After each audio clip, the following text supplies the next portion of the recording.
This is A View from the Bridge, official podcast of Belfast Giants for kingdomofthegiants.com. Today's Tuesday, the 28th of November, 2023. My name is Patrick Smith. We're live on YouTube, Facebook, Twitter, X. You can also download us on Apple Podcasts, Spotify, and a lot more of your normal podcast providers. If you're watching us live on YouTube and you enjoy the show, click like and subscribe. Likewise, if you listen on Spotify or Apple Podcasts, leave us a rating. We always like a little bit of feedback. We've had plenty of feedback in the last week.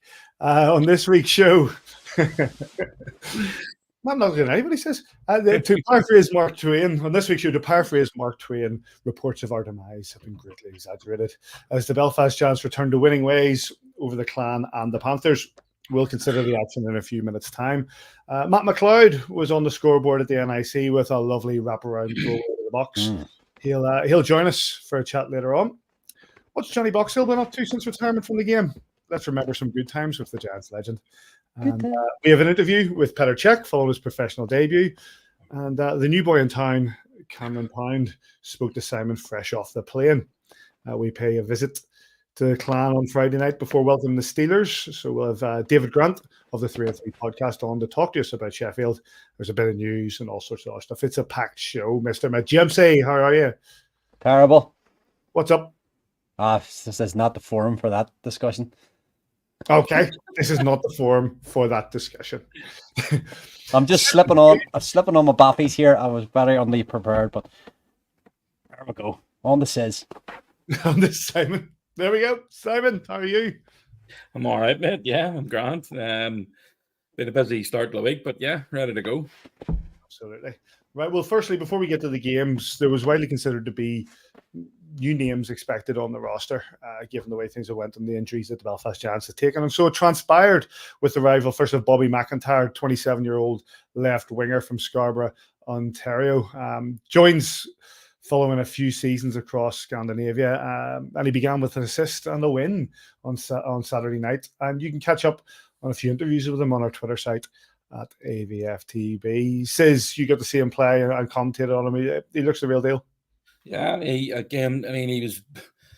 was running on fumes. To be honest, the week he had, he was telling me regarding getting there and getting everything put in place for it. He had a busy start to the week, and then he flew over on Thursday morning straight to the ice ball, practice Thursday morning, and then I think he says he had a short nap and then stayed awake until Thursday or late evening.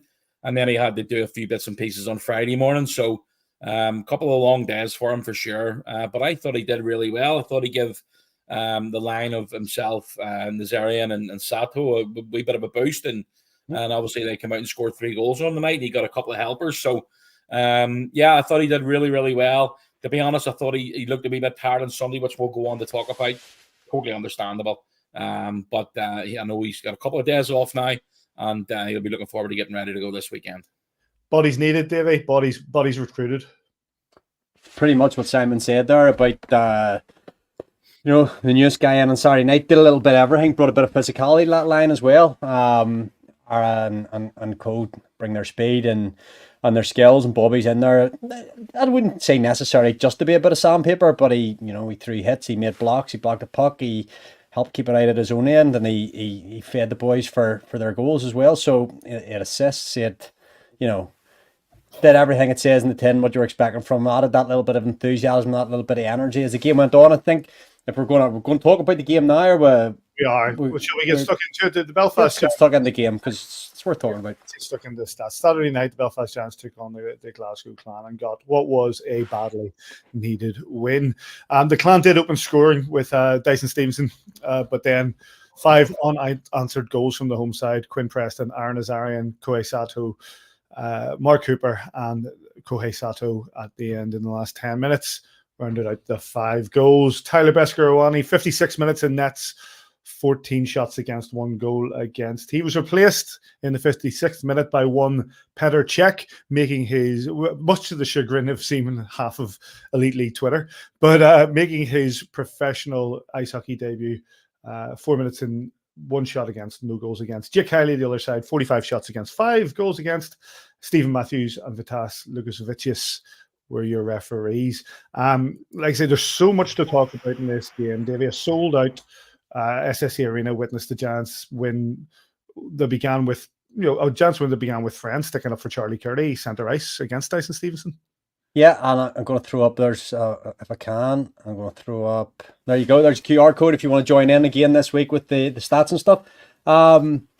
Funny, I took a note out or a leaf out of Marty's book and made some notes on Saturday night when it was our Friday, whatever night the game was. I made some notes, and because the game's coming thick and fast, you can't remember everything. And I've got down here that for the sort of first 5-6 minutes, it was a pretty sloppy game. Weren't sure whether Simon referenced it on the pod or on the webcast. Maybe the ice was a little bad. It had been covered for several days, prior to the game. And there you go, Frenny. I think there was a bit of a ladies hit on Curdy. Big Jacob Friend sticking up for his line mate, going centre ice. Dyson Stevenson's a tough guy. Jacob Friend's every bit as tough, and the two of them trade blows at centre ice, give each other a tap, do what they have to do for their teammate. And that was great to see him sticking up for his teammate. I think, who were you with first period? Roche, wasn't it? And he's talking about that. It's really good to see people sticking up for each other in this wee team. Things haven't been going great for the several weeks here, and it was hard to get going. It was 10-15 minutes of two teams matching each other. What I liked about the Giants, especially through that first 20 minutes where passes weren't connecting and it was a wee bit sloppy, as we said earlier there. They stuck to the process. They were physical. We hit everything that moved in that first 10-20 minutes, and we got ourselves into the game. Obviously, we came out, started the second period and conceded I'm not even going to say it was a soft goal, a bit of a fluke goal. And when your luck's against you, you don't have that wee bit of puck luck, and it just tips off Besco's stick and you're 1-0 down. And then I think we kill a really big 5-on-3, 5-on-4, big massive penalty kill. And then we just tilt the ice from then on the rest of the game. I thought, if I can share, I don't know whether I can. Let's see if I can share this. If I go share screen, you tell me if you can see this, because it'll just come up on my screen. So the XG for the game, 4.58 to 1, which is pretty much how the game panned out. Expected win 88% of the Giants. But it's more the story of the game if we go down to it here. Fairly tight first period. Either way, not many chances. And then the Clan score. That one puts them slightly... But you just see the Giants, the gap opening up. And I think the Giants for the whole game really deserved to come away with that big win that they ended up getting. Good to see Petr Cech getting... I'm not overly fond of the crowd chanting, "We want Cech," because at the end of the day, we want Besco. Best player, MVP in this league any given night. And his game really came back to the fore again this weekend, Sunday especially, which we'll go on to. I thought probably for over 6,000 people in the arena, it was flat. It was one of those, almost the team need the fans to do something to boost them. The fans need the team to do something to boost them. It's that kind of vicious circle of, it was quite flat in the first period. You could hear individuals, trying to start chants and stuff. Once the goal goes in, and that little bit of pressure seemed to be relieved from the guys. Especially in the second one. It's the second one where Naz goes down the left wing and throws the old eyes, and goalie goes for the pass and he roofs it, knocks a water bottle up in the air.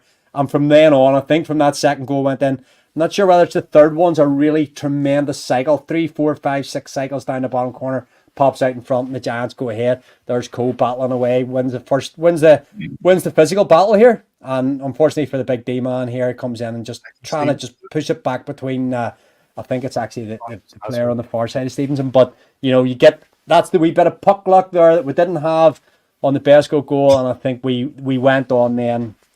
Princey goes coast to coast here, and Mark Cooper following up on a lovely shot over the top of the glove there, just finds the bottom corner. And from even before that, the result was already in the bag for me. Says 14 shots given up, which is really tight to have at home. But as Davy says, when the Clan get their first goal and they open it up, I guess we had 5 unanswered. Given the run that we've had over the last number of weeks, you can understand why the arena was maybe a little bit tense. Yeah, when you look at I watched the boys practice a couple of days last week, and the ambience, even just basically around the rink, about the attitude, when they just seemed to be really dialed in Wednesday, Thursday, and Friday last week, and getting ready for the game on Saturday itself. I thought the the atmosphere in the room was a wee bit different. Obviously, Bobby coming in, that might pick a few guys up. And, I thought Besco, I was getting, when you watch that goal, Davy mentioned there, maybe a bit of fluke goal. And, it was a messy play in the corner by the defense and the centerman coming down. It should have been dealt with better. Besco sort of just has a wee look to his right to see if there's anybody, about the front of the net, in just case it does pop out front, and it hits the heel of a stick and goes inside. After that, I thought Besco was absolutely brilliant all weekend. He was really, really good. They had a couple of big chances. That 5-on-3 in the was it the second period? That 5-on-3 kill was absolutely huge. And then that gave us a wee bit of momentum. A couple of really big goals. Obviously, you get the first one off and running. What an unbelievable finish. If you watch it again back, the play that the little bit of cycling in the corner, Quinn Preston steps out. He kicks the puck from his left foot, which is his inside foot. When he's going around to his left, it's a difficult skill to do. But when he kicks it from his skate to the stick and then goes top shelf, and then a few minutes later, Nazarian, again, Bobby McIntyre does the hard work along the wall, feeds him a great pass. And we talk about, footballers giving the goalie the eyes. He did exactly the same to Jake Kiley. Went top shelf. Koei Sato, Davey mentioned it again, the cycling in the corner. It was just a really, really, really good play for, the whole second period. I thought we were absolutely excellent, apart from the first 16 seconds. When you switch off and you get punished by like that, you're in a bad run of form. Do you know what? We could have basically sank. We could have literally just went the other way, but we didn't. I'm really glad with the way the attitude basically picked up. And Adam mentioned it in his interviews after the game that he was basically happy with the attitude. He was happy with the way we reacted to it. And coming back to get that 5-1 win against Glasgow was really, really good. Obviously, one of the big talking points of the night was Petr Cech. Besco took a shot to the. Yeah. Okay. He was in quite a bit of discomfort. So I don't know what happened on Saturday night to make sure it was okay for Sunday, which was brilliant. Because let's be honest, you want does an amazing job. Yeah. Okay. Give him a wee rub. Davies touched on already. Besco's the best goalie in the league for the last few years. You want him playing, but it was really, really good to get that opportunity for Petr Cech to get a few minutes ice time. However, again, at the expense of an injured goalie, which is a difficult one. You don't want. I was really nervous when I seen Besco going off the ice. But my take on that is, we've got the post game interviews coming up and the interview with Petr Cech coming in just a moment. But my take on it was, especially the way that there was a reaction. You're going to get a reaction. Hated, adored, never ignored. But you're always going to get a reaction no matter what the Belfast Giants do. However, it's all big finger pointing and PR stunt this and PR stunt that. Petr Cech has been on the bench for 4 full games now. There is a potential, unfortunately, in this league that any goalkeeper could take an injury. If Petr Cech wasn't there to take over, he wouldn't be there. So therefore, we saw that Jackson Whistle has had to dip out. We've had an injury to Andrew Dixon. We could have had a potential injury to Tyler Besco at any point over the last 4 games, and Petr Cech would have to step in. That's a decision made by the organization.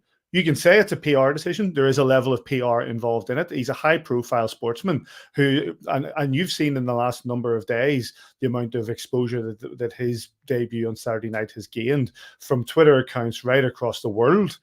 Never mind just in the Elite League. So yes, the Belfast Giants, the league, have got some really fantastic exposure from this. Yet Petr Cech has been on the bench for 4 games. He could have been called on. He could have been needed at any point. This wasn't some sort of joke. No, absolutely not. And again, yes, Davey, go ahead. If I can go first on this, because the sort of the narrative that it's a PR stunt has really got under my skin a little bit, because I'm telling you now, Adam Keefe doesn't deal in PR stunt. He doesn't care about PR. He tries to get the best team that he can put out in a Belfast Giants uniform any given night. And I can't remember if it's Kiefer or whether it's Petr references in their interview how it came about.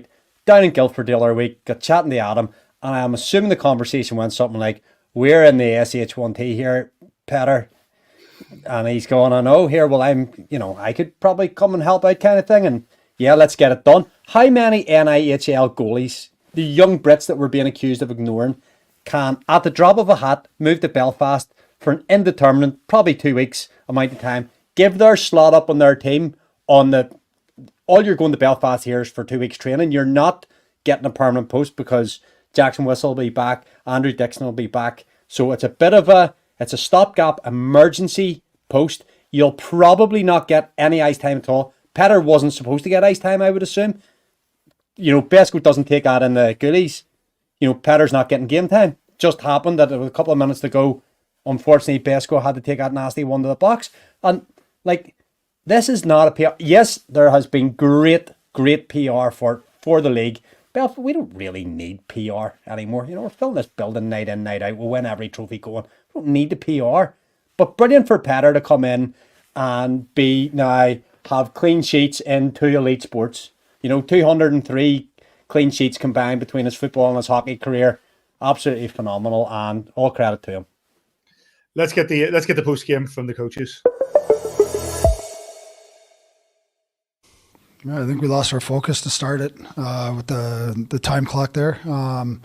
Probably a momentum changer in their favor, but it's just not enough. I thought we played 20 minutes. The first was okay, and but costly turnovers. They capitalize. We're not getting the saves when we need them, and we quit again on our goalie. It's unacceptable. And then they embarrassed us at the end, putting an emergency backup in, and it's we've definitely got to look ourselves in the mirror. Is it at the moment consistency? Is that the issue at the moment? You obviously had a big win in Sheffield. You go midweek at Guildford. This is obviously a tough building to come into, but the Giants have been a little out of form lately. Did you see tonight as an opportunity to try and capitalise on that? Yeah, definitely to start. We came in tonight knowing they were going to make a huge push here at home. They've been on the road here for a bit and losing 6 of their last 7, so we knew they were going to be ready. And I thought we handled it great in the first. Then the game got away once we don't capitalize on that 5-on-3 kind of momentum shift. And the game's 60 minutes. You got to stay dialed in for 60, and we didn't. Adam, it's been a difficult couple of weeks. 6 losses from 7 games coming into tonight's game against the Glasgow Clan. You must have been very happy with the response. Not the first period. I thought the first period was kind of sloppy. We weren't terrible, but sloppy. We didn't look like ourselves again. It didn't look like we were connected. Then they get one at the start of the second there, kind of a lucky one, and those are the things that happen when you're in a slump. And I thought that we got one back, kind of give us a bit of life. Then we had to kill the 5-on-3, and that one could have went the other way and changed the entire game. But we had a real character kill there. Some big blocks by our captain. Other guys stepped up, and I thought from that standpoint, from that point on, everybody kind of forgot that we were in a slump.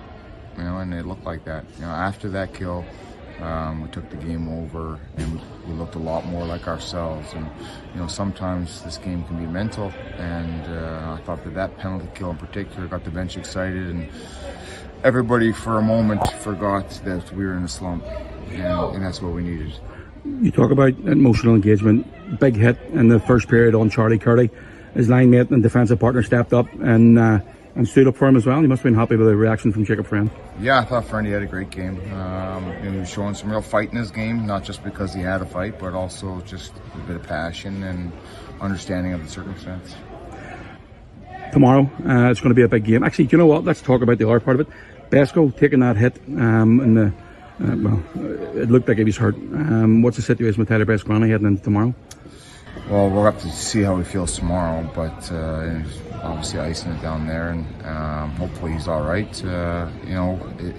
We're in a standpoint right now where adversity is hitting us from the injury standpoint, and we also lost Miles Gendron tonight, so it is what it is. There's no cavalry coming in. We need to next man up mentality and get on with it tomorrow. And that's what we asked from the players after the game was we got to reset. We'll see where we're at lineup-wise tomorrow. Everybody kind of rest up, ice up, and get ready to go again tomorrow because it's going to be an emotional one in Nottingham. We need to be prepared for it, but we also need to approach it like a business game. We need to go in there with a business mindset that we need to get the job done. Obviously, with Besko going off the ice, we had to use a goalie on the bench, and what a round of ovation that Petr Cech got coming on, because he's had a tough couple of weeks facing shots from guys that he doesn't normally face, but coming into the game and doing what he had to do. Yeah, you know what, he's been a real inspiration for I think our group, at his age and what he's accomplished in his football career, success-wise, injury-wise, and what he's overcome. To come here at his age, and be a part of our training week at the Dundonald Ice Bowl and battle with the guys and help us get back on track. When we seen Glasgow was down, that Petr may have to go in, that no fear in that. He's been solid all week in practice, all week last week, and he's a competitor. When he gets to that moment, that he's going to do well, and that's what made him successful in his football career, and he's been a huge help to us. If I'm right in saying you're actually younger than him, is there any chance of you putting skates back on? At this stage, I wouldn't say no to it. That's for sure. Thanks, Adam. Well done tonight. Cheers. Thanks to the guys. Simon, 1 point before we go to Petr Cech and the interview we have. Yeah, obviously, but the interview I did with Petr after the game on Saturday night was a little bit long for Twitter, so I know we're going to put it out tonight. But just listen to what he's saying. It's all about the team. He's only with us a few weeks, but it's all about the team. Doesn't want to talk about himself. Wants to talk about how good it is to basically get out there and help his teammates and basically, it's all about getting the win for the team. That's the bit that's impressed me most about the attitude that's come in from Petr Cech. And I've been lucky enough to spend a bit of time with him over the last couple of weeks, and when he was here for the Ukraine game. But it's not about the individual; it's about the team. Did you tell him about how much you enjoyed him winning the FA Cup with Arsenal, or show a video? Petr Cech. Petr, 5-1 victory for the Giants tonight. You had a bird's eye view in front of a sold-out arena. What was your thoughts on the game? I think there was a difficult start for us because we wanted to start well. We wanted to go ahead from the get-go, but then once we got 1-0 down, the team really started working together well, and then as soon as we unlocked it and scored the first goal, you could see the guys were buzzing from it, and there was obviously a big PK where we killed 5-on-3, and then they helped everybody as well. And then once we got ahead, I think the team played really well, and we could have scored many more goals. Obviously, the first period, big fight at centre ice again. What a view you would have had of that as well. Great for Jacob Friend standing up for Charlie Curdy. Yeah, of course. I think that's what it is. You have everybody in the room who needs to fight for the team, and obviously he's done it again, and I think when you see people doing it for each other, then obviously you are on a good way, and especially when the last weekend didn't go well, then you want to go back home in the home arena and on the home ice, and you want to win, and I think today we deserved it, and it was a great response to find even the way to the fact that we went 1-0 down. You've played some huge games in football. Champions League final winner. You played in the World Cup right up to the semi-final, I think it was. FA Cup, Premier League titles. Were your knees and legs doing a little bit of shaking when you seen Tyler Bescorny take that knock? Well, I have to say that that's what I was here for. So basically, I've been preparing last 2 weeks for any moment if I had to help and get on. So it obviously helped me having been here for 2 weeks, and I got to know the team, everybody around, and as well my experience from playing big games obviously helped me to get on. But it's never ideal when you go that late in the game, having been standing on the bench for so long. So when I was skating in, I actually felt my legs were kind of stiff from opening the the bench door. But as I said, I really enjoyed it. It's a special moment for me, so I enjoyed it, and I lived every second of it. It was brilliant. we talked when I first met you for the Ukraine game. You talked that hockey was your first love, right the way back as a child, and now you've got the experience in a professional team in front of a sold-out arena. I mean, what a moment that is for you.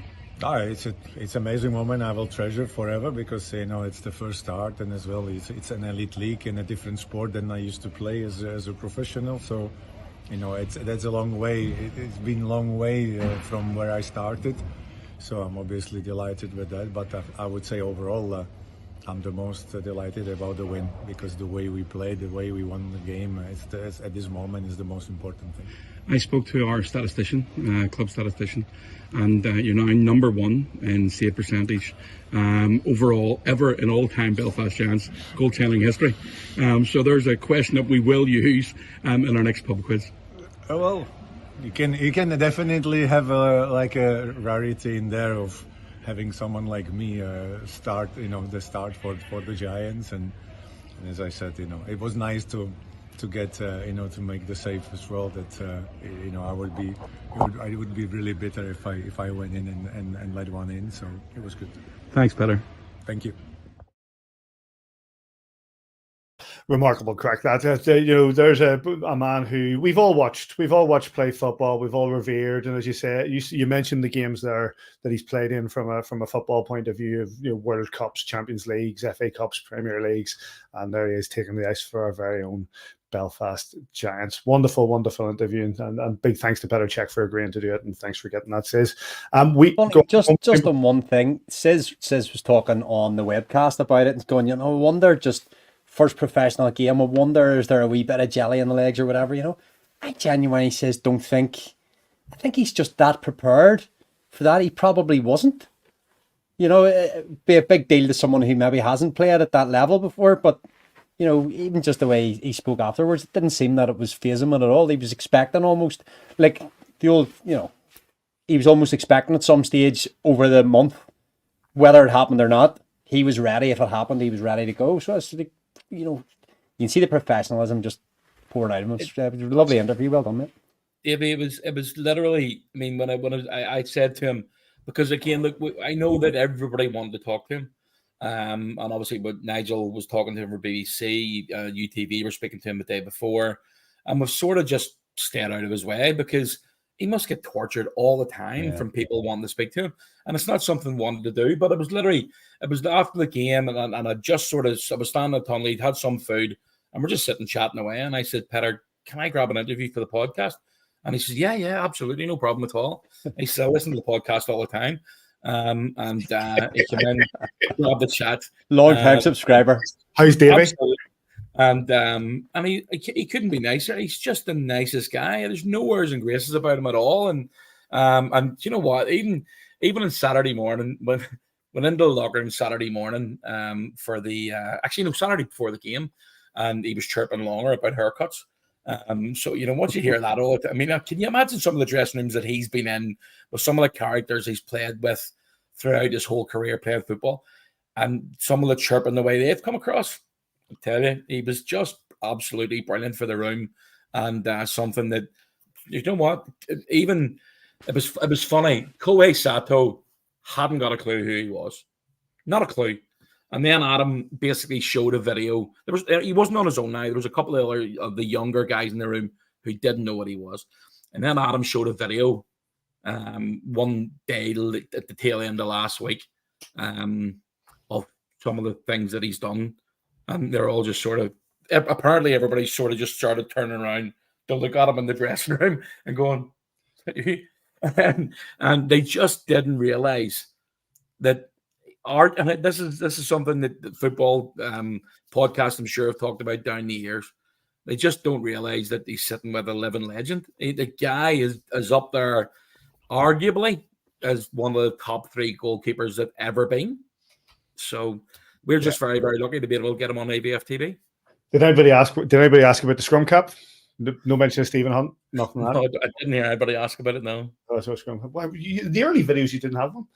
But yeah, but that's another thing you threw in, the fact that he went through that and everything that happened after the incident with Stephen Hunt, and a cracked skull, and he came back to still be one of the top goalkeepers in the world. And here he is playing for the Belfast Giants. Wonderful.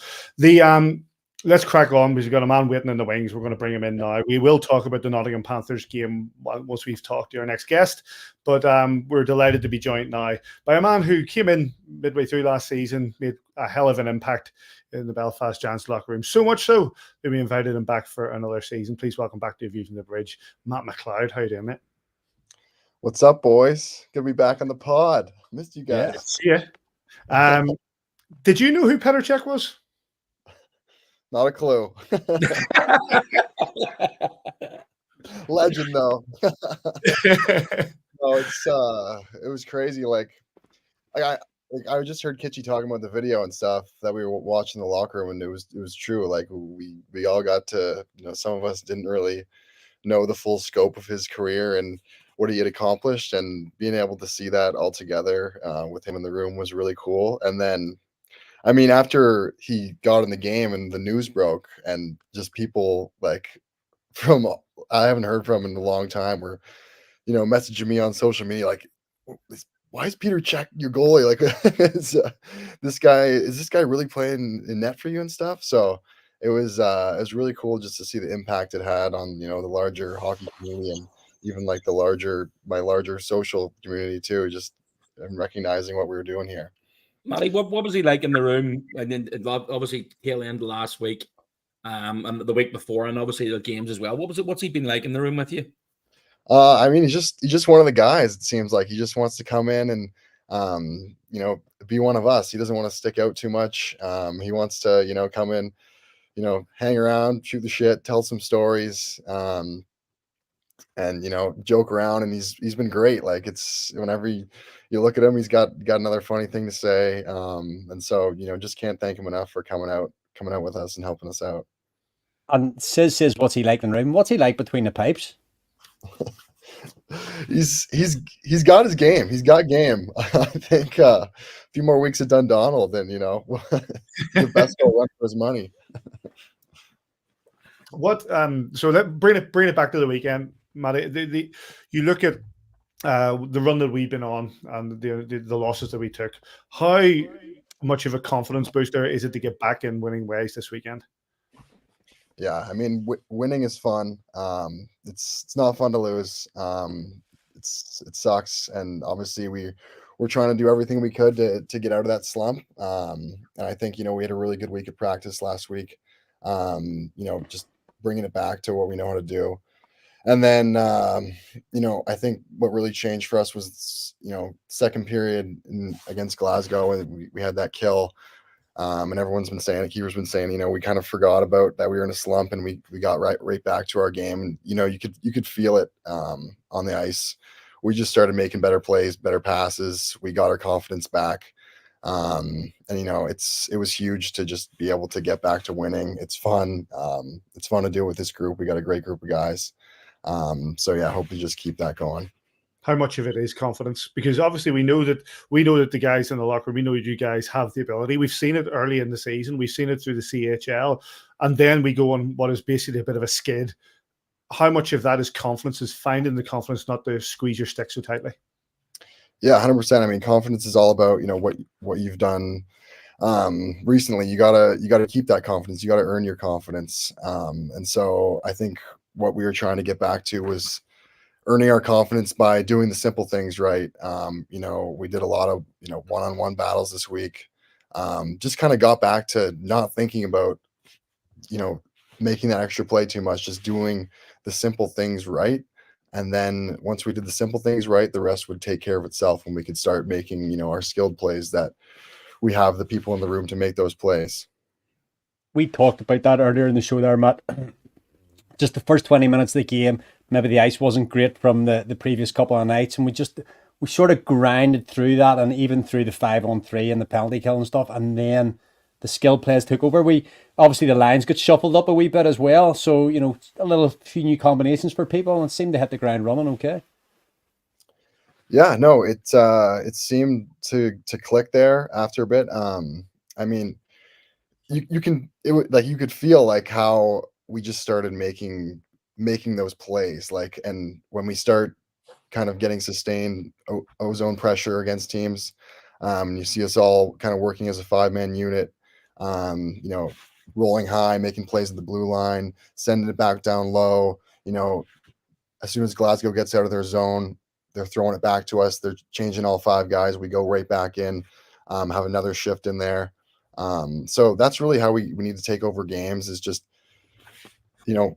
use our skills to get in their zone and sustain ozone pressure, and then really take it to them and use our skills. So I think we really started to do that again, like we can in the second half of that game, and it showed in the score sheet.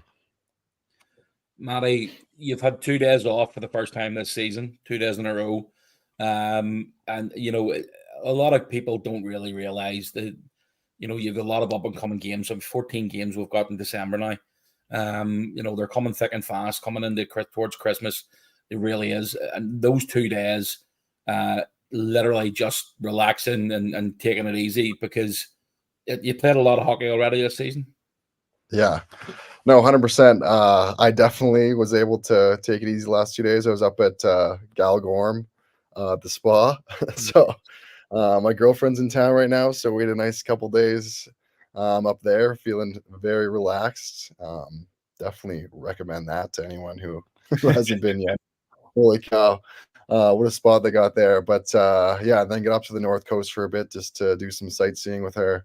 It's nice to just get away from the rink for a bit and not think about hockey, and just kind of also experience kind of the other things that this great country has to offer. It's awesome just to be able to get up there for a little bit, even during the day, and see how beautiful it is up there on the coast, catch the sunset. So that was pretty awesome. And yeah, now we can all go back into the rink tomorrow at Dundonald and be excited to get back on the ice and hit the ground running for this next string of games. Talk us through your goal from Sunday. Obviously you're taking 2 minutes in the penalty box. You're an animal, and you come out and you get the wheels going. In all fairness, there's not very many people can catch it. But talk us through when you're picking that puck up just in your own zone, in your own defensive end. Yeah, first penalty of the year. I think I definitely am an animal. First 2 minutes. It was actually kind of nice to get that. It needed to get the goose egg off the penalty minutes thing, I think. But I was watching the boys had a great kill, and then I noticed that like the Nottingham power play had been out there for a while. Saw we had control of the puck and just kind of got my 3 crossovers going. That's the way I usually like to build the speed, is with a few crossovers. And I saw they were pretty gassed, so I was just like, all right, I'm gonna take this deep. I beat the defenseman wide, and then I kind of saw that their goalie wasn't really engaged too much on the play, and I'm like, could I just wrap this one right around? And it all happened pretty quick, but I just kind of took the puck to the net, and I'm like, I'm putting this puck on net, and luckily it went through his legs. Just happy to get that goal and get us in the lead there and set us up for the W. Funny, that leads to a question we just got in there from Thomas McDade saying, when did you first realize you were a fast skater playing hockey? I kind of always was pretty good skater. That was one of the things my dad emphasized as a kid, and also had my 2 younger brothers that I was always, running or chasing around or running away from, trying to show them that I was faster. So I think that just competitiveness, and then my dad also putting that emphasis on it, really set me up to have a good stride. And then my mom also, the good genes, the good fast twitch muscles out of her. She's a great athlete too, so that set me up well. Well, and this naturally comes on to the next question from Alan Brett. You're Kohei Sato. Who's the fastest? Yeah, everyone likes to ask this question. I don't know. Surely there must have been some sort of race in training. Come on. Yeah, they're trying to pit us against each other. I don't like it. Me and Sats are the best of friends, and maybe we'll settle it on the ice at the end of the year after all said and done. And who's the fastest between you and your brothers? Oh, me for sure. Yeah, so that's a given. Yeah, that's settled. That's settled there. Obviously, this weekend we're back in action. We got Clan on at home, sorry, but then it's Clan away on Friday, and then the visit of the Sheffield Steelers. Now, it's only a couple of weeks ago that things didn't go so well over in South Yorkshire. How's the preparation going for this weekend? Yeah, no, it's exciting. I mean, we got to get a couple days off, so we're back to practice tomorrow. 2 days of work here, and then right back into the weekend. I think we just want to continue to build off what we got back into last weekend, and feeling good about ourselves, feeling confident, and kind of keep that same formula, and then hopefully we can give it back to Sheffield this weekend. Yes, that would be absolutely great. I'm going to take one more question here, Matty, from the comments section. People are watching in. Now, I don't know what your music tastes are, but here's the question. Who influenced your great taste in music? What is your taste in music, and why is it so great? Oh, sorry. I was just buffering. Oh, who influenced your great taste in music? I'm a big classic rock guy, and I mean, that was my dad in the car kind of growing up, always having that on, the classic rock radio up in Canada. So definitely that. And then yeah, I mean, the fans must love my tunes. I've been twice on the warm-up tunes so far this year. I think I'm the first one to have two appearances on that. So I'll keep them coming. You guys like them. Absolutely. Well, why not? Well, listen, mate, we really do appreciate your time. Great goal on Sunday. Keep it up, and we'll catch up with you down the stretch. Oh, he's gone. GoFundMe for some Wi-Fi. I set a GoFundMe up page up there, get him decent Wi-Fi. For his time, we really do appreciate it. And let's actually take on that game that he was part of, the game against the Nottingham Panthers that took place on Sunday. Let me just bring up the statistics here. But actually, before I do, let's go through the stats. Nottingham got 2 goals, Rychek and Hembrandt. Belfast Giants with 4 goals. Tedesco, the man we just spoken with, Matt McLeod, Sato in the empty net, and Aaron Azarian also into the empty net. With regards to goalies, Tyler Beskorowany back in nets, 29 shots on, 2 goals against. On the other side, Rok Stanovic,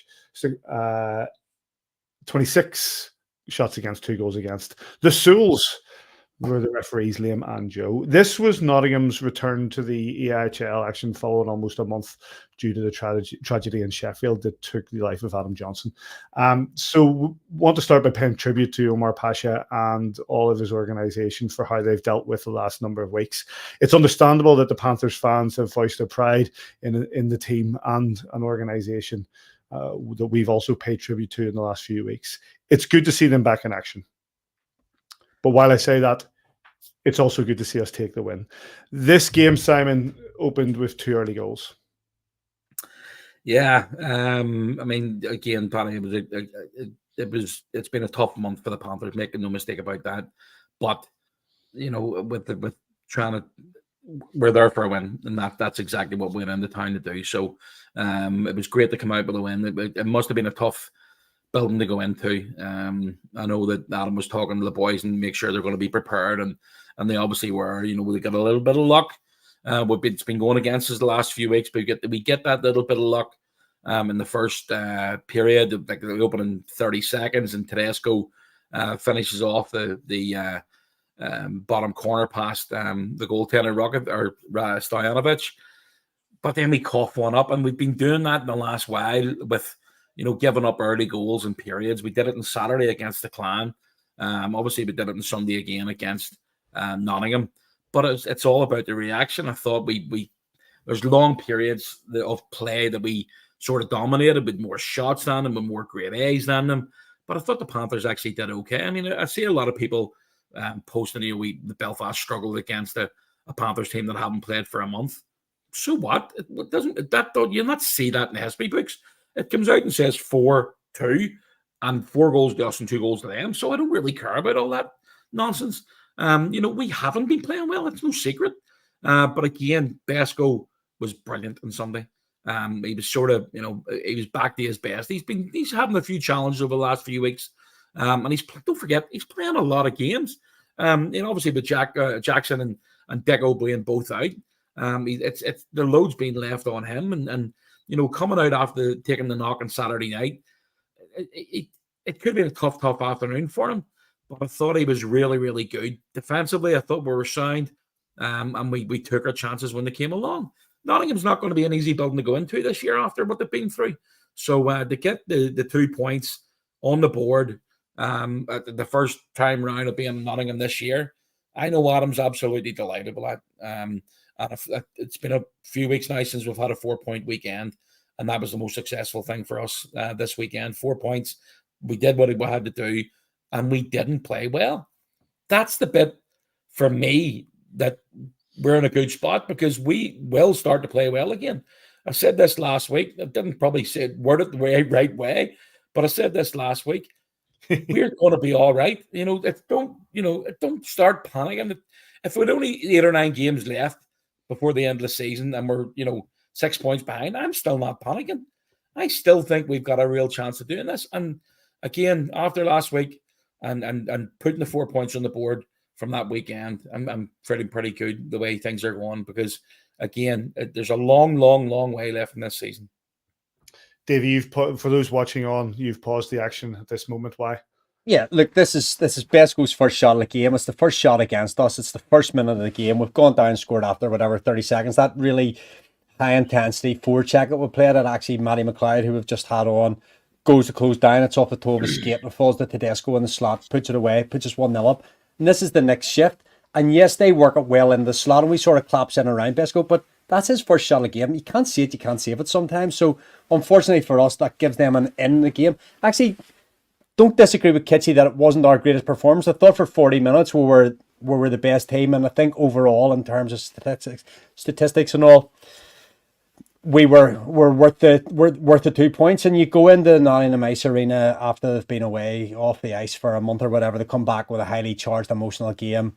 To just come out there with 2 points, it doesn't matter. That was just about going in there. Really short body. We lost Gino or Miles Gendron again on Saturday night. Besco probably playing a little bit banged up from obviously that nasty injury he took with 5 minutes to go in the game previous. And there's a guy there who had one of his best games in, I was going to say in tail, obviously wearing white. Quinn Preston I thought was absolutely superb on Sunday. But listen, the Giants did what they had to do to go into a difficult building to win, and as I say, an emotionally charged game. Obviously, Matty McLeod's breakaway when he comes out of serving the penalty, come up in a wee minute, and then we get the empty net goal and we concede straight away in the next shift, which just gives them that little bit of life going in to pull the goalie. I think that the goalie was pulled 3 times. We scored twice, they scored once. The old panic tactics, but Aaron Nazarian coming away with the second empty netter on the night for us to clinch what was still maintain a well-deserved victory. I'll jump over here, Paddy, to my other page here, see if I can share. Don't know if I can. We'll do the story of the game again. If I go share screen, Panthers game, tell me if it comes up. It's up. And we'll scroll down to tracking, and we'll go to the story of the game. See what the stats said. The stat, there you go. A narrow win for the Giants. Not what it was. And it was 4-2, but it's a 1-goal game with an empty netter at the end. 3-2, and that's what it ultimately ended up being. Well outshot them, the high danger shots, vastly outchanced them on great A's, and you can see the story of the game there. It's just the Giants the whole way through, just ever so slightly ahead, tight in the second period, and then we step away into a good enough victory. I don't know whether I can put across the third period there, where we just, at the end of the game, we just walk away from them and come away with the 2 points. But like for me, a well-deserved win in what was always going to be a difficult first game back for them. And, 4-point weekend's a 4-point weekend at the end of the day, and they've been in short supply over the last month. Back on the horse this weekend again. Never take them for granted. Never take a 4-point weekend for granted. Take nothing for granted, man. Absolutely. We've said this right through the good times. We were saying it, Paddy. Don't take these good times for granted, because there'll be a slump. And tell you what, there was a worse slump last November and nobody's mentioning it. I think I put the stats on for you guys, whatever it was. I think we're 6-4 in November this year. We were 7-3 last year, or 3-7, 4-6 this year. And then we kicked on. So, a few bodies get changed. What we need is these guys that are hurt to be back we need bodies at the minute. That's one of the points in the game as well, is the fact that Belfast Giants are playing so short. Let's get the coaches' views. Yes, it was a difficult one for sure. I thought our guys did a good job. A couple weeks ago or last 3 weeks, we've been finding ways to lose those games, and tonight we found a way to win, and that was important. Obviously, down a body from yesterday and already light body. The guys found a way tonight, and it was nice to see. There were some real big efforts there. I thought Besko was great. Some big block shots there at the end when we were under siege there from Nottingham on the big pushback. But overall, pretty solid hockey game on the road here, and 4-point weekend. Those haven't been coming around for us, so we're obviously really happy. Yeah, the identity is here, so nothing to complain with that. That's give us the first stone on the foundation where we basically reset, and now we know certain things where we have to work on, and that will come with more game, like step by step. The effort was good from all the teams, so yeah, just start from there. The highlights from that game are available from Panthers TV on YouTube. The highlights from Saturday's game are available from Giants TV, of course. Right, that's better. We've got a man waiting in the wings, a man who had a good chat with Simon Kitchen just the other week over in North America, and one of our favourite people here on A View from the Bridge. And we'd like to catch up and find out what he's at. The last time he was on this show, he was in beautiful Las Vegas with the sun shining behind him. Where in the world are you, Jonathan Boxill? I'm in Springfield, Massachusetts, in Alyssa's childhood bedroom. So definitely not Vegas. I can assure you. Vegas. Turn your phone to the east, and then there we go. All right, there we go. So I've been here for Thanksgiving, and then we're heading back to Boston tomorrow. So not in Vegas, unfortunately. So one of the questions I want to ask, obviously, we'll come to like the last few weeks and whatever. One of the questions I want to ask is, do you miss the game? Yeah, no, it's there are definitely aspects of the game, and it's interesting, right? When I came back a few years ago to play those games over Christmas, I didn't want to be that guy because I saw guys who were in a somewhat similar older guys are coming back or whatever, and they come out for testimonials, and they would tell you all that stuff, right? Like, appreciate it, it's the best time of your life, and all that sort of stuff, and you're kind of like, yeah, all right. But it really is, and the one thing I will say is, when you go into the real world, there's obviously, life experiences that you take with you, but the thing that you miss is, especially when you play hockey, and it doesn't matter if you're Jim Vandermeer, who played 500 games in the NHL, or Andrew Dixon, who learned his career the way he did. Like, we've all had somewhat similar journeys. So the reason why I call that out is that there is a camaraderie of being around people that have a similar drive to yourself, and especially when you're on successful teams, it's just so special to be in that environment. And when you step into the real world, there's an aspect of working for a company and trying to sort of be profitable and all those sort of things, but you don't get that anywhere else. And these friendships and these life bonds that you get, they're just, when you've been away from the game for a few years, you realize how special some of those people were in your life. And those memories, and I just think that it's important, right? It's Kitchie and I were talking about it, and Laura or whatever, and I go back to what you guys are talking about there, right? Like, obviously there was those, I think the Giants lost like 4 games in a row there, and that's frustrating and that's disappointing. But what I would say to sort of go back to that is, like, I mean, I remember my time with the Giants, and obviously anytime you lose 4 games is disappointing, but because the organization is at such an elite level now, that panic button is a little bit closer to being pushed because the expectation of winning is so high. And what I would say is that, and I didn't think I'd get to this point, but I would say that there's absolutely the right to have an opinion on social media and things like that when it comes to sort of how you interact with players. But one of the things I would say as someone who's like, let's call it spade, like, I don't tweet or do anything like that anymore, and I just follow along the scores. But sometimes I see stuff online, I'm like, if that guy's reading that, he's very aware of the fact that he turned over the puck or something along those lines. And respectfully, like, I don't know, it's not so much with the Giants, but there's certain organizations I see that and I don't know how we got to this tangent, but like those are the things that I just think that we all need to take a step back on and be like, especially with what happened last month with the tragedy in Sheffield. Like, I think we all just need to be very thankful that we are so blessed to have the relationships. I mean, yeah, you guys, like, I haven't spoken to you in a couple of months, and we can hop right back into a conversation. And it's so great that I still have these relationships with people like yourself. And I see Sis in Boston, and you go right back to that. And I just think that, you know, I don't want to get my guitar out and start singing Kumbaya, but I just think that we should all be very thankful that we have these friendships, we have these relationships, we have these experiences. Whether you're a player going to the rink, you know, on a Tuesday morning in Dundonald, which isn't fun in the depths of the winter, or a fan who's excited to go to a game on a Saturday. I just think we just all need to be very thankful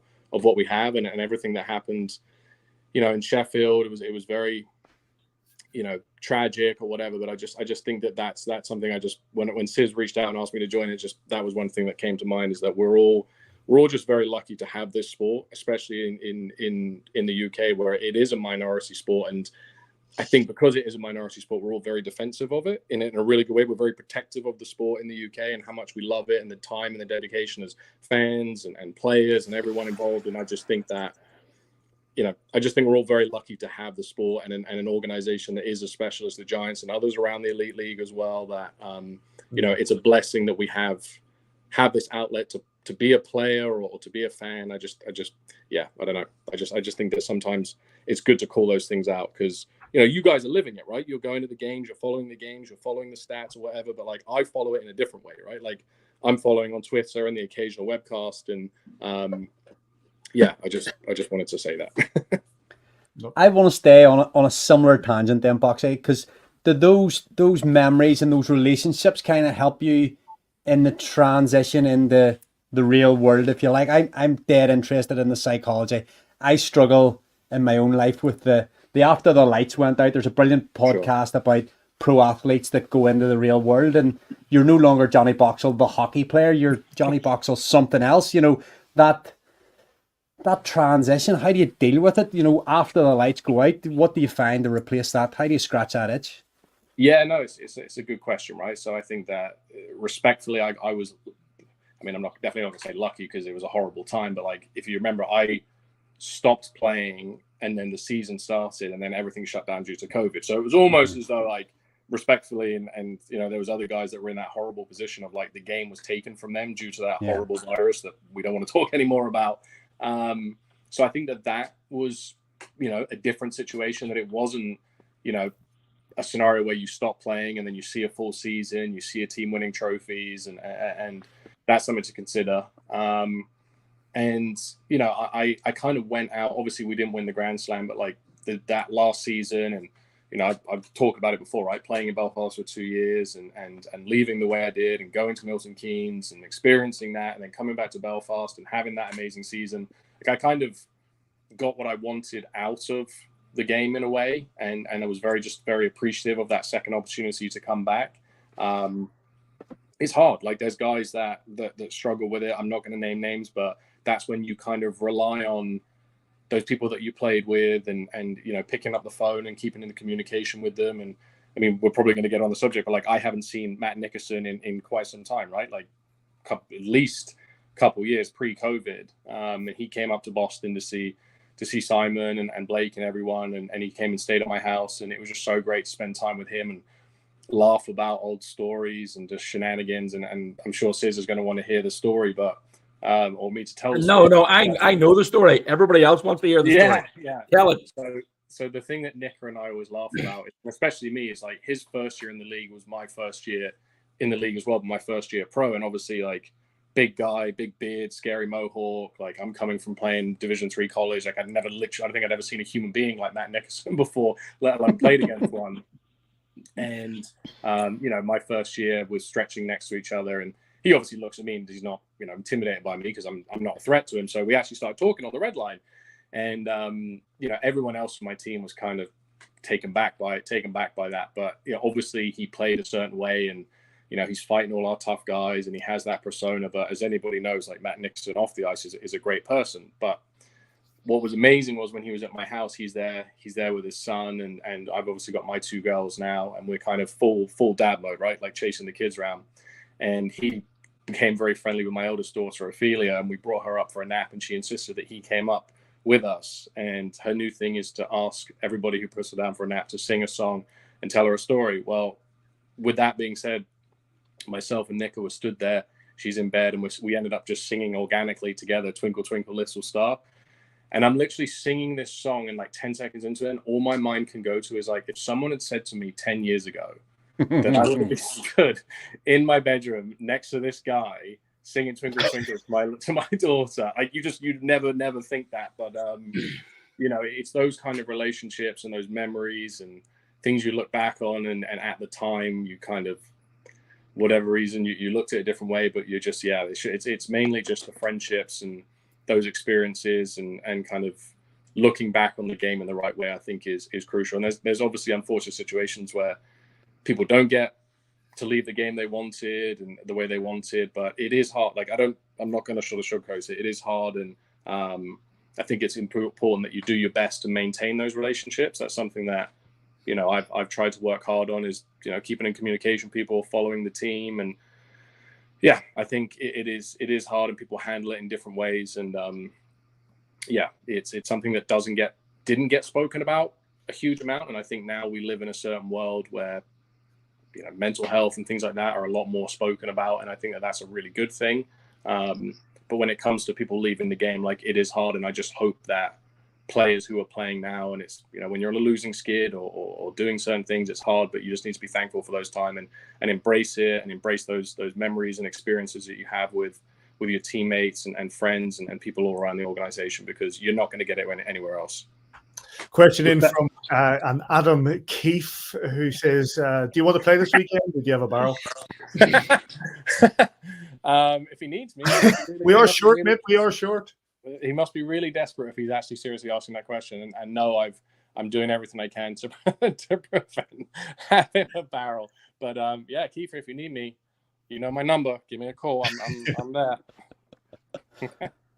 How much fun was that when you stepped in there the other season, and just for a few temporary games? You were obviously back and you were asked and you played a few games. How much fun was it to have that opportunity, even temporarily, just to come in and play a few games? That was awesome. I mean, it was something I literally never thought I would ever do again. And the fact that, the team was doing well and that was a nice environment to step into. It literally was just something I just never thought would happen, right? I'd kind of pretty much closed that book on and that experience in my life. So I, to go back to what we said earlier, like, I really went in there to try and help the team in any way I could, but sort of just enjoy it, right? And I'm lucky that was that was a good experience, and the organization was very gracious to allow me to do that. But no, it was really cool. Yeah, it was awesome. Oh, there. Davy's trying his best.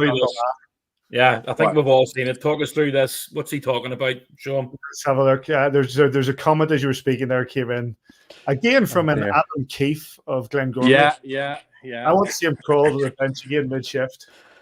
Yeah, I was trying to get the puck out, Adam. I made sure that we didn't get scored on. I remained even over my 4 games. So yeah, the story there is obviously, not playing at that level. Your endurance isn't as high, and I got hemmed in the D zone. And the only way to get the puck out was I had to slide, and I ended up having to basically crawl back to the bench. But I will say this: I ended it the way I wanted to, which was a block shot in Nottingham. So and we won that game. That's so right. Yeah, but me crawling to the bench is something that, unfortunately, we're talking about old stories and memories. That's definitely something that Adam's not going to let me live that down. I think he actually clipped it and showed it in the room the next day to the guys. Oh yeah. Boxy, you talked about the kids, obviously, Ophelia and Ali, and I mean, if anybody's, I know you don't post a lot of photographs on social media with them, but if you're talking about kids that are absolute doubles of their parent, I mean, I know Jasmine looks a wee bit like me, but I mean, Ophelia is your absolute double, and you can see how much that being a dad means to you as well. I was lucky enough to spend a bit of time with you in Boston there the last week and the week before. But coming away from the game, and you've already talked about that there is guys that miss it maybe more than others, and maybe not dealing with it as as well as others. I'm sure having the two kids and obviously Alyssa around all day, every day is something that you're very grateful for. Yeah, definitely. And what's exciting about it is that Ophelia loves to skate. She's really into it, and she likes watching hockey. And Laura very kindly brought her over a pink Giants jersey, so she wears that. And Taff, when I was back last time, gave me some stickers, so she's got Giants stickers on her helmet. But no, yeah, being a dad is being great. It has been a great experience. What I would say is I definitely have a newfound respect for guys that I played with who were parents and also had newborn babies during that time, because it is hard, it's challenging, it's very rewarding. But I think back to some of the guys that literally had babies during the season. Yeah, I mean, I definitely have a newfound respect for those guys. But yeah, I mean, even going back to Nika, right? And I know Kiefer's got kids now. Like, it definitely changes you. And it was great to see Nika. I know how happy he is being a dad, and that goes back to that point of those friendships, right? Like Mike Radger, like I haven't spoken to him in a while, and I know that him and Molly had a baby, in the last year or so. So just things to connect with that. And Higgy's got his two boys now, and Higgy's actually the godfather of Ophelia. So yeah, I mean, these are guys that you step in August, September, you've maybe played against them or never met them before, and you spend 9 months with them. Whether you win, you lose, these are relationships you have for life, and that kind of speaks to us talking here today and kind of where we all are in our experiences. And I just think we're all we should be very thankful for what we have. Maybe I'm just rolling over Thanksgiving and all the thankfulness in my life, but it's important. Pouring out of it. It is. Pouring out of you. Listen, we talked about remember the story you were saying about Nicker and you, and there was a bit of a melee in front of Lynette. You've got to tell that one. You talking about the Kevin Westgarth one? Was that Kevin Westgarth one? Yeah.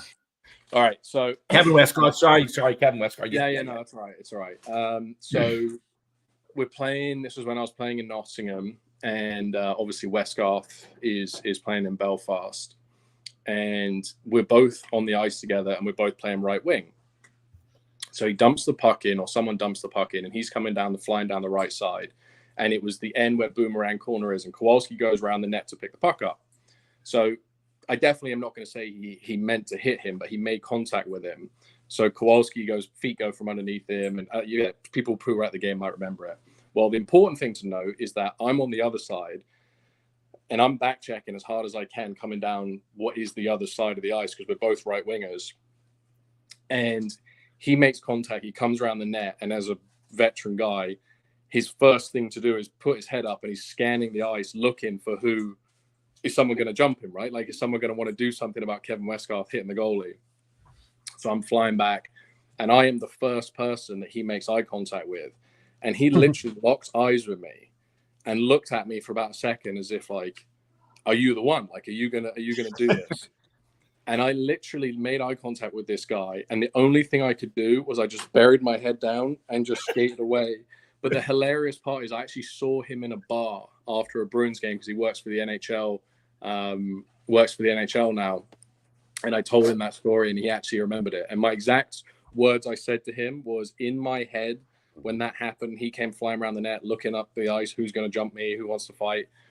I literally in my head said to myself, this is no joke, I said, not tonight, Kevin, not me. Put my head down, and that was that. So nobody fought him, and yeah, that was my story with Kevin Westgarth that I told Sis.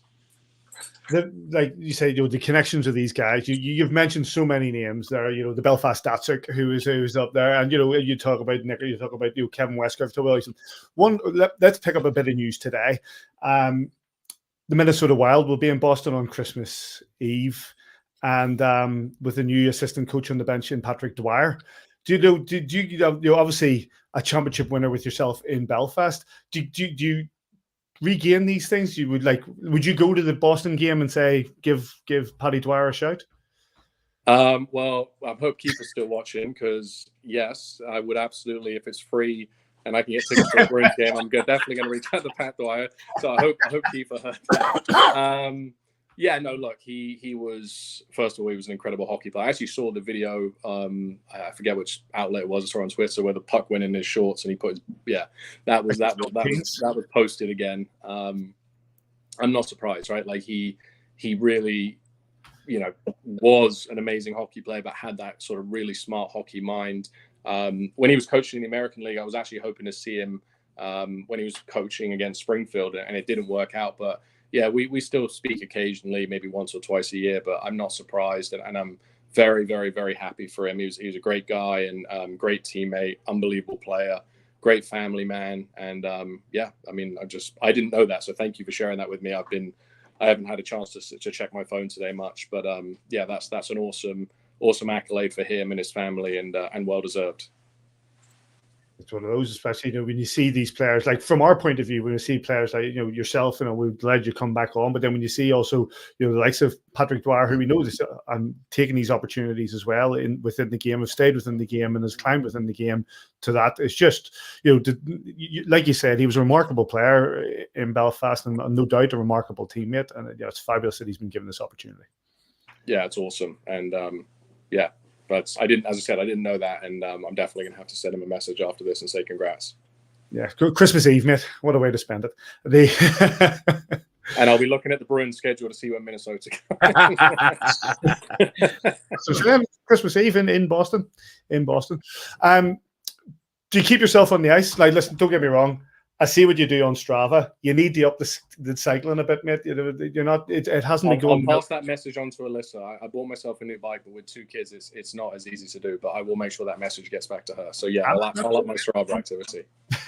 But do you keep on the ice to keep yourself in shape for? I'm basically trying to see if you're going to be back this Christmas. Yeah, I do. Yeah, I do play. I mean, I'll be honest with you, my time on ice is more around sort of helping Ophelia and sort of spending time with her on the ice. We're very lucky. There's a rink in East Boston, which is like a 5-minute drive from us, and they have open ice between 1:30 and 3:30 every day.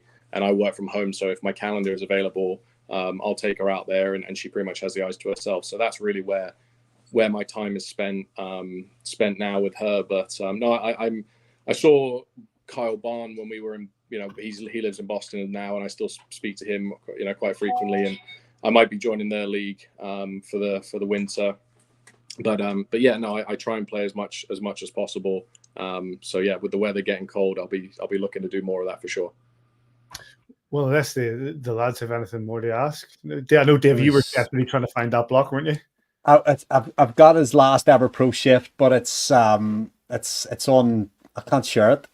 Oh yeah, well, just make sure you don't show the one of me crawling to the bench. Let's try and delete that. Oh no, we're going to find it. I'll find it. We'll find it. Keith has got that in a special file somewhere. Keeper's cracking me up here. He's absolutely killing me.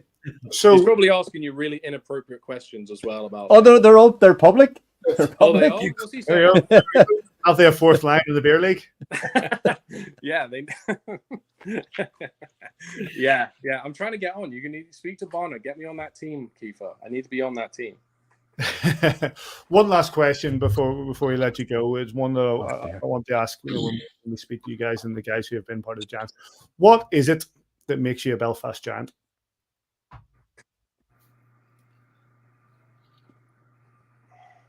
And I really don't want to give like a wishy-washy adjective right now.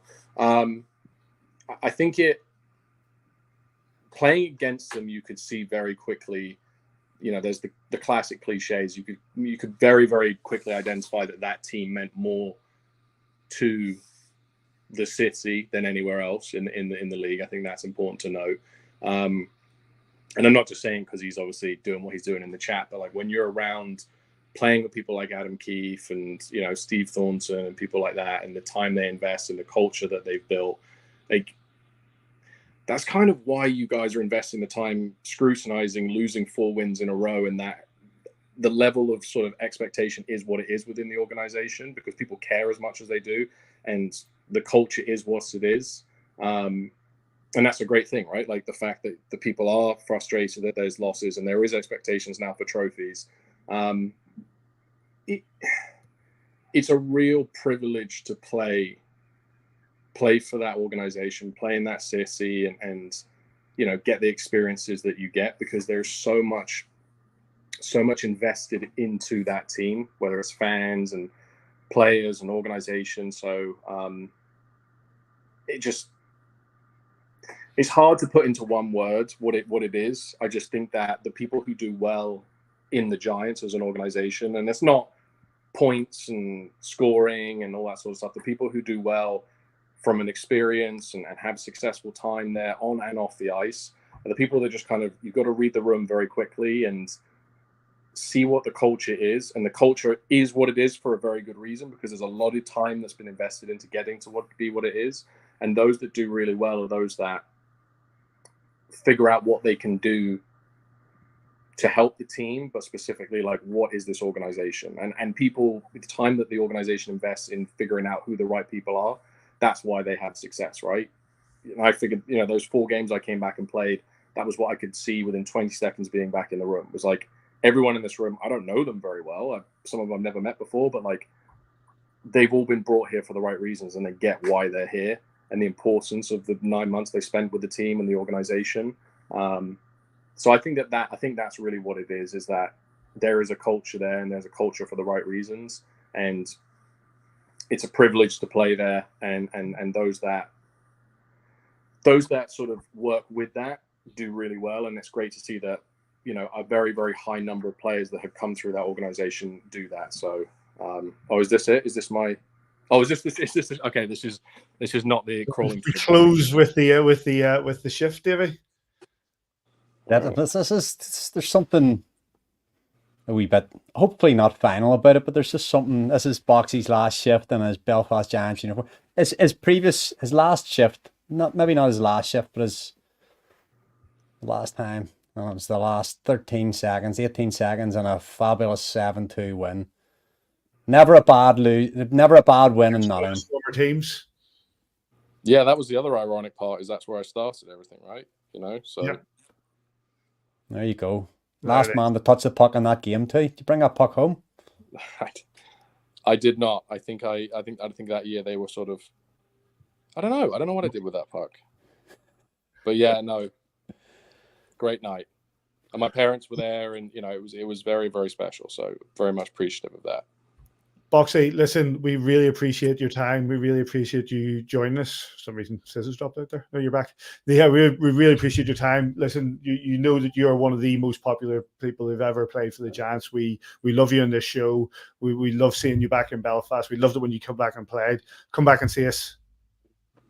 We definitely will be back, and Alyssa and I are talking about a trip at some point in the new year. So we'll definitely be over, and hopefully we'll bring the girls as well, because I definitely want them to kind of experience what we experienced in Belfast and make that a big part of their lives as well moving forward.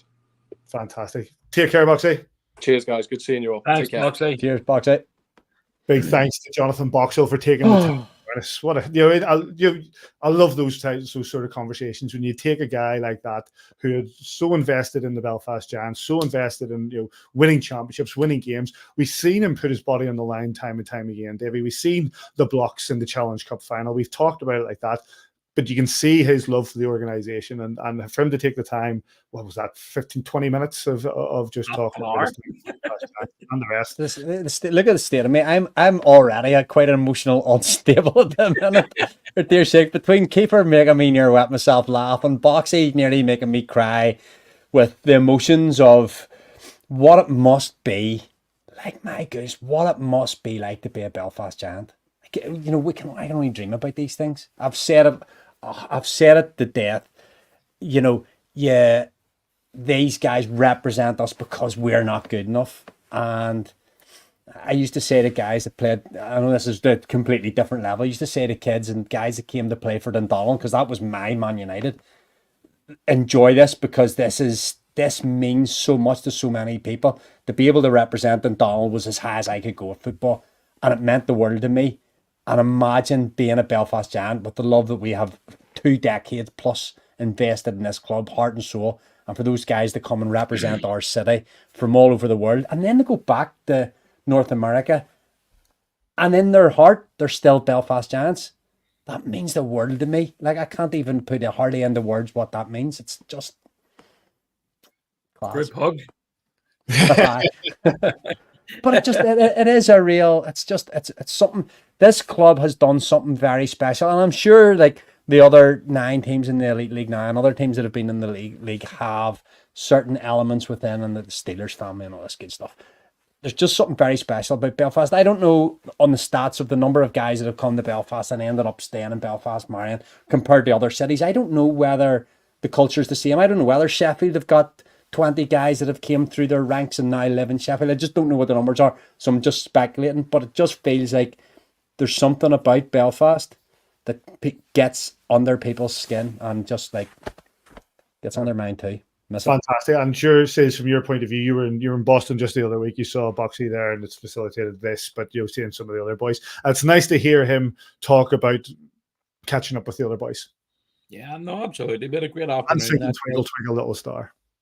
That was funny. I mean, with the big Matt Nickerson, Chris Higgins, Saviano, Bobby Farnham, Patrick Mullen, Spiro, Kai Baum. It was a brilliant afternoon.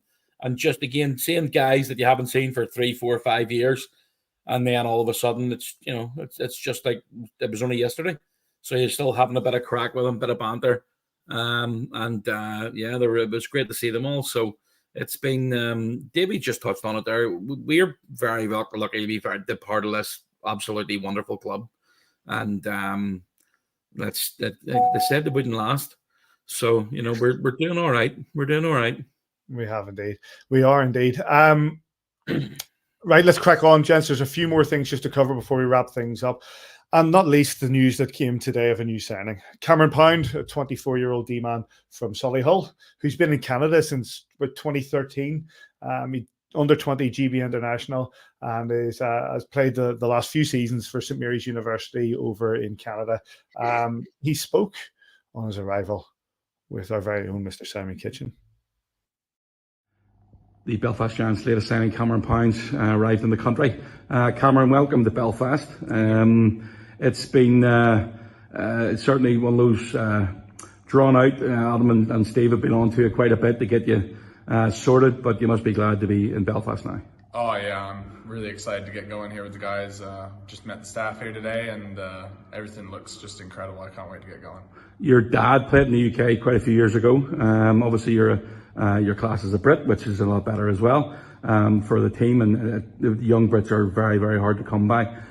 So tell us a bit about yourself and how your career has led to coming into Belfast. Yeah, originally born and raised in Solihull, the UK. I left home at 14 to go play in Canada, so it's my first time home in 10 years. So I'm really excited to play in front of my family and friends again.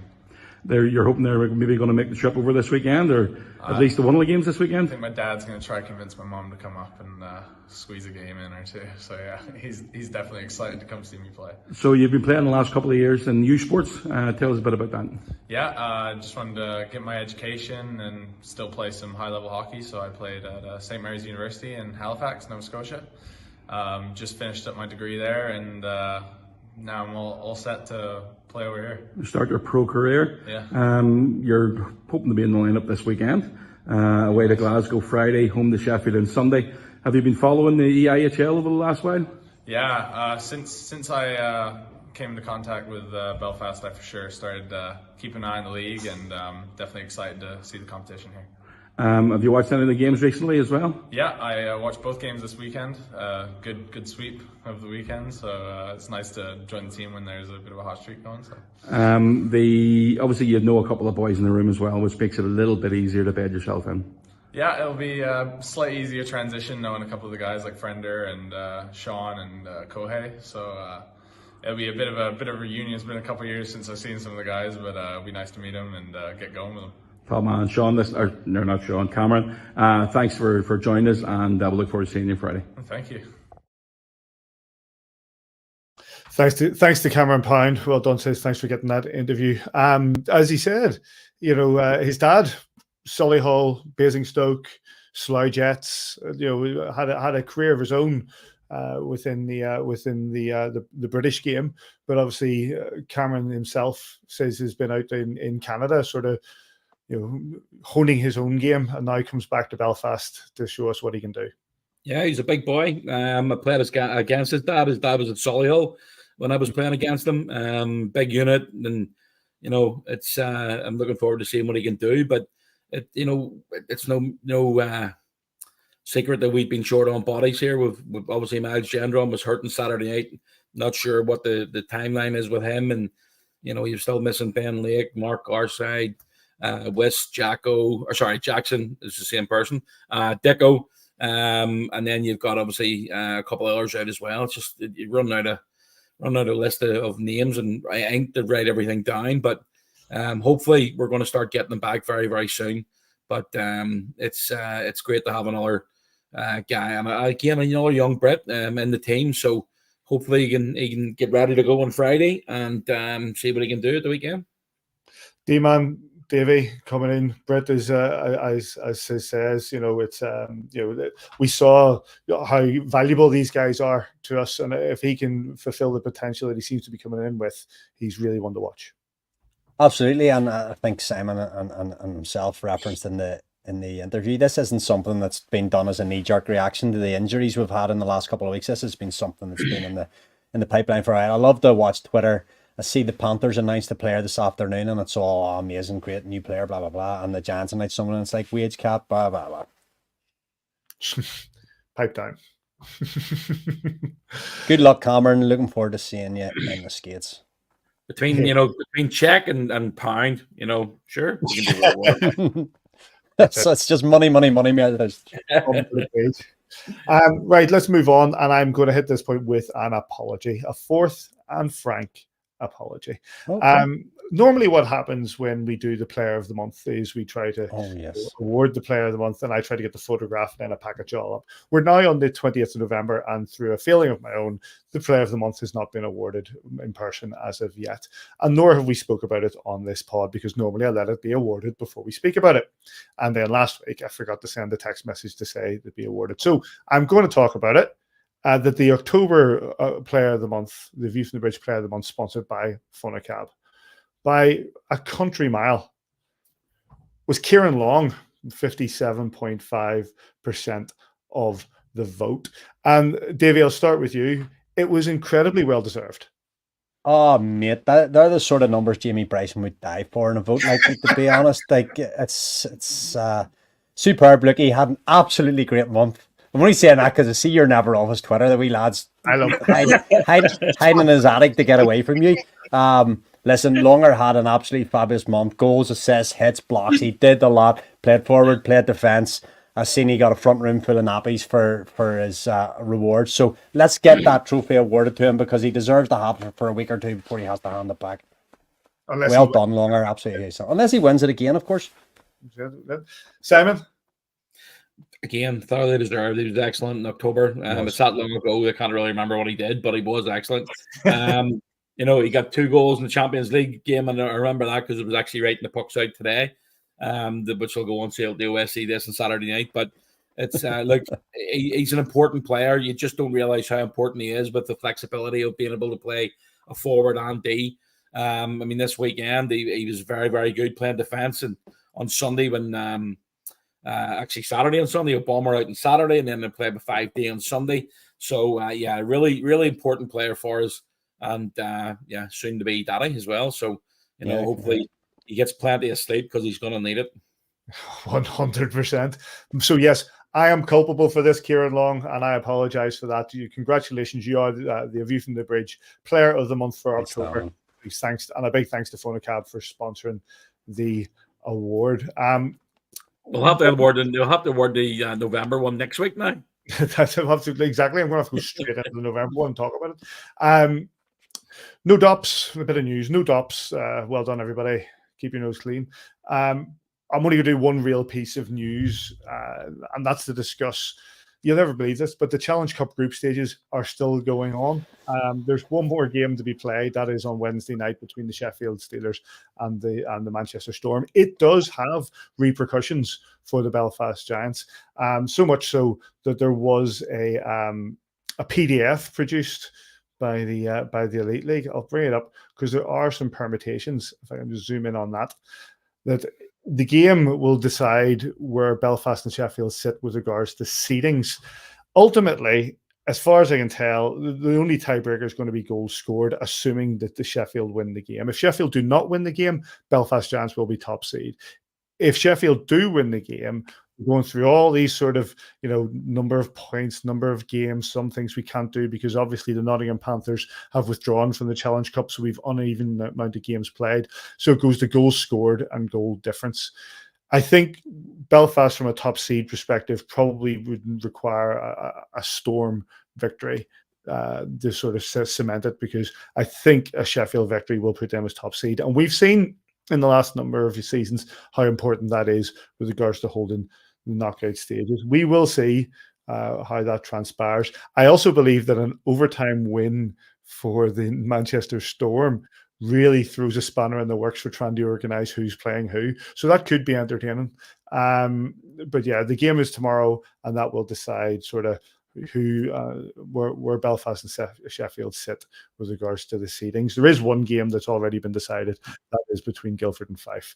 But the rest still have to be decided. And I don't know if you boys want to make any comments on that. It's all very sort of straightforward and boring. It's given me like an aneurysm just trying to read that. That I understand completely. There has to be some form of tiebreak, but I can be so many tiebreaks. Goals scored in a skewed amount if one team's played a different amount of games. The other, it just makes no sense. Correct. It's difficult. It's difficult. If regulation wins aren't a tiebreak because one team's played more than another, then how can goals scored be when you've had more time on ice? It doesn't make any sense. Anyway. That's the thing that let's bring that up. Sorry, I know you've made that point. It's a very good one as well.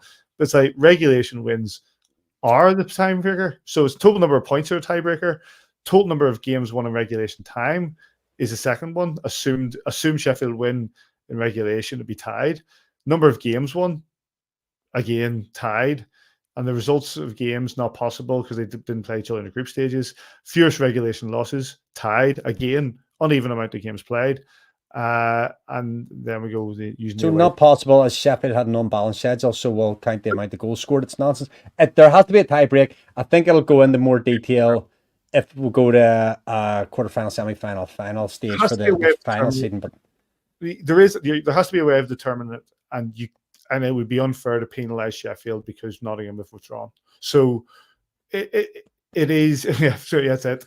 Paper scissors. Oh, but anyway, scissors asleep. So scissors, paper, stone. It's going to be Christmas, and we're going to be none the wiser. I'm on the storm.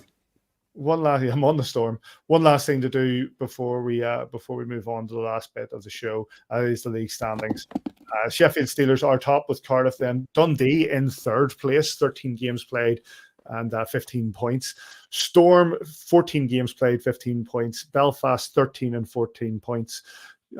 Just ahead of the Clan and the Flyers. The Nottingham Panthers are in 8th with 8 games played, 12 points. And the Coventry Blaze and the Guildford Flames on 10th and 9th. A few surprises in there. I think it seems that Dundee have gone on a real run in the league, despite the fact that they started quite slowly, and they've got themselves up into third. We have a mishmash of points played, but you can throw a blanket over a lot of that. Look, you can see where we went from last weekend to where we are now, where the Panthers went from to where they are now. They only played one game and got hosed. So, don't be boasting on Twitter. Don't be getting too sad on Twitter. It'll be okay. 2 games this weekend for the Belfast Giants. We are in Glasgow on Friday night at 7:30 at the Braehead Arena to take on the minuscule Clan. You'll get that on Clan TV if you're not making the trip over. And then we have the first visit of the season of the Sheffield Steelers here to the SSE Arena. Obviously, the game that took place just a couple of weeks ago, as we mentioned earlier, didn't really go our way. This is the first time the Giants have a bit of retribution. I spoke earlier on with a good friend of us here on A View from the Bridge, and now the host of the ever popular 3-on-3 podcast. But first and foremost, a Sheffield Steelers fan. That is our good friend David Grant. How are you doing, David? I'm not bad, Paddy. How are you, mate? Doing very well. Good to see you. Thanks for joining us. Obviously, you're hosting the 3-on-3 podcast with Scott and with John, but we've brought you here on your the Sheffield Steelers leaning that you have. Obviously, Steelers riding high, top of the league and playing really, really well. Give us your perspective of the Sheffield Steelers so far this season. It's been it's been entertaining. It's whereas before you go, there's been good players, but sometimes it's been flat. This year so far, it's across all the lines. It's been very entertaining, and I think it's helped produce some of the scorelines because you've not got a traditional first line, the go-to, and their fingers from there. You've got three lines that can any one day be that top line. So you see the scorelines, 6-5-4 in the last 5 games. In terms of goals scored by us, it's entertaining. But also at the same time, it's very much old school toughness at the back, which I don't think I've seen for quite some time. I'm even thinking Steve Munn, Bollybrook days. That level of toughness at the back. So it's got the makings, and it's been good to watch so far. I think that was really one aspect that I was going to draw on, mate, is the fact that you look at the scoring, and technically we've played more games. So this game, we'll cover this game on Sunday in a second, but technically we've played a couple of more games, and we have outshot you with regards to the number of goals we scored. But you've only conceded 16 goals in the league, which is less than half of the goals that we've conceded. So obviously, they always say, goals wins games, but defenses win championships. And so far this season, the Sheffield Steelers have a defense that are really pushing them towards, battling for that league title. I mean, if you looked at last season in terms of comparison, and we'll mention Petgrave, 27, 28 minutes or roughly around that per game, was your leading point scorer, leading plus minus. Mm-hmm. That's reduced significantly, and I think that now shows, because last year that defense looked a bit, it was capable, but not at the crucial times, because maybe the better players, the ones you'd go to, were tired. Now it's very even because the Tanzis, the Saucermans, Neverliners, they're all there doing more than just a commentator job. They are absolutely keeping everything to the sides, and it's giving Greenfield the opportunity to do the stats that he's got so far. Well, there you go. There's the other name you threw in there is Matthew Greenfield, and the fact that he was one of the standout players last while, and he is standing on his head once again this season. He is, and I always laugh in respect of he was brought in as kind of second to Osland, who got injured, and then proved out to be the diamond in the rough, and what a diamond he's been for Sheffield, and continue to do so already this season. So you mentioned their defence win championships, and you go back in time, it's sort of the early years of the Super League and the Super League and the Elite League, and it was always the teams with the best netminder, the best defences. They could have teams that score, tons of goals, but if, like you've mentioned already, if you've not got the defence or the goalie, like you guys have had over the last few years, you're not going to win anything. Aaron Fox, obviously, he joined in 2019, won the Challenge Cup in that season, which was obviously curtailed league-wise, and we're going into what probably is his third full season as the Sheffield Steelers coach. Is there an inherent pressure, given the organisation, given the success of the organisation, given the faith that they've put in him? Because last season, let's be fair, the potential was there and it fell away. Is there a pressure on Aaron Fox to really produce this season? I think there's a pressure on any coach any year in Sheffield, but the same in Nottingham, the same in Belfast, maybe now the same in Cardiff. You mentioned Fox. I think there is more because of the past couple of years where we've been close but not close enough. But I think so far, my only concern is we've had this run last 2 years where we've done well before Christmas, and we've really done well. And a lot of people saying, we could be winning everything and then actually winning nothing. So there is pressure. You're absolutely right. But it's, when you have an organisation that demands the success like a Sheffield, like a Belfast, like a Nottingham, like a Cardiff, that comes with the job. So he's kept up to it so far, but I think this is the year where he has to show something. He has to show some faith in the ownership, to the ownership that's put the faith in him to give him the big contract a couple of years ago. And he's brought back some players that he obviously had faith in, and he could faith to push on to that title, but he has been able to ring the changes. And you mentioned Kevin Tansey there. I think, honestly, him and Colton Saucerman could be the two standard, could be the Munn and Bollybrook that the Sheffield Steelers really need. I think that type of defenseman was what we've missed.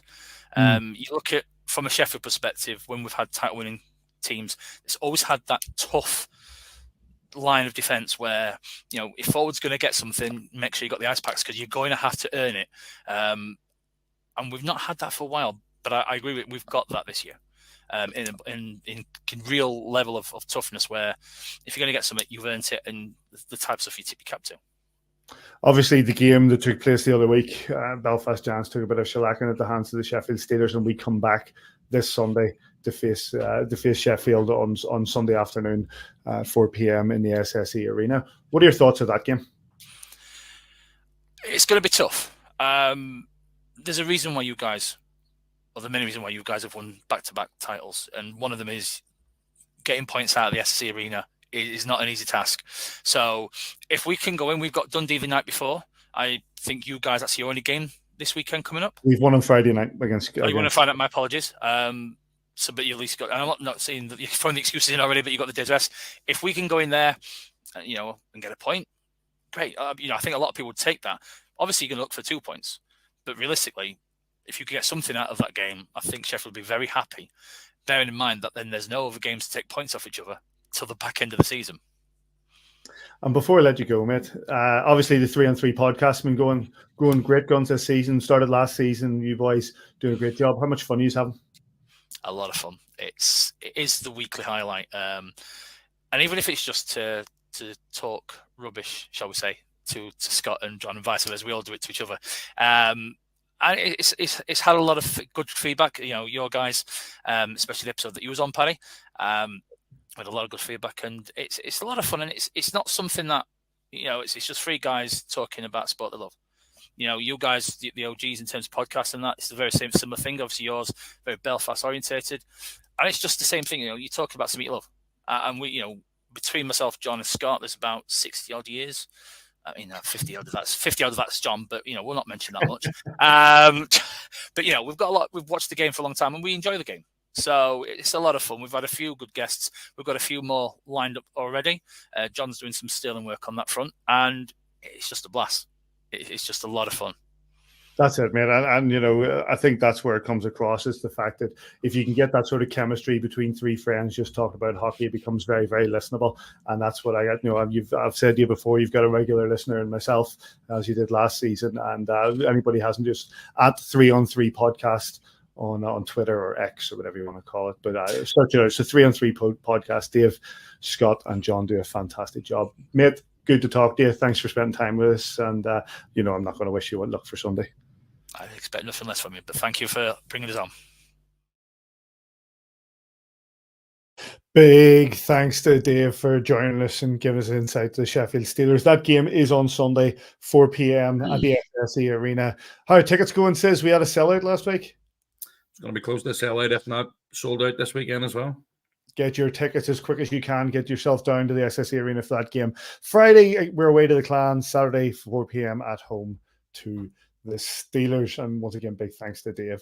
Any other business, boys? I've got to give a shout out to Arlene Dixon. I think she's broke her foot. I know she's giving me dog's abuse on the comments as well. But she watches every week. I'm not sure if she's broke her foot or if she's torn ligaments or something like that. But she came in and do the tour of the bench club and the locker room on Saturday. And she says, you can make sure you give me a shout out in the podcast. So that's Arlene sorted. And I sent you a video there, Paddy. I'm just about to bring it up. Do you want to explain before I bring it up? Absolutely. Well, Boxy was talking about Ophelia's little girl being on the ice. And I think it's fair to say that she is definitely going to be a better skater. So she can see her over there in the corner. Boxy standing beside her wearing the pink Belfast Giants jersey. And here she goes. She's going to be a flying machine. It's brilliant. You know what? Seeing the kids. Oh, listen, seeing the kids getting out there on the ice and doing their best. No hand at all. It's just wearing the same number as Boxy as well. Absolutely brilliant. Just what Matt McLeod said. Get those crossovers going. Get the speed going. Outstanding. Very, very, very cute. Very cute. Nice to see it in the pink Belfast Giants jersey. Big thanks to Boxy for sharing that. Davey, anything from you? No, just to shout out to Arlene. If she's broke her foot, there's certainly nothing wrong with her fingers, that's for sure. She's typing all night there was very shouted. You got your shout out. Hope you get well soon, Arlene, whatever the problem is, Kev. Yep. Well, then with that, gentlemen, we'll start to wrap it up. Like we said, Friday away to the Glasgow Clan, and then Sunday, I think I said Saturday a minute ago, Sunday at home, 4 p.m. at the SSE Arena. Get yourself down there, and if not, then catch it with Mr. Kitchen on Giants TV. Big thanks to Matty McLeod, Jonathan Boxill, Dave Grant, Petr Cech, and Cameron Pound for the time. That's weird, isn't it? Remarkable, isn't it? Big thanks to you, gentlemen. As always, good to chat. Really enjoyed it. Enjoyed all the chat with Boxy and all that sort of stuff. You get us at AVFTB on Twitter, kingdomofthegiants.com. Get us on Facebook, all your podcast providers. Drop us a review, like and subscribe, all that good stuff. We really appreciate you guys tuning in or downloading or listening and getting in touch on the likes of Twitter and that. It's very much an interactive show. And with that, wherever you are this weekend, we hope you enjoy your hockey. We'll catch you here next time on A View from the Bridge. Let's go.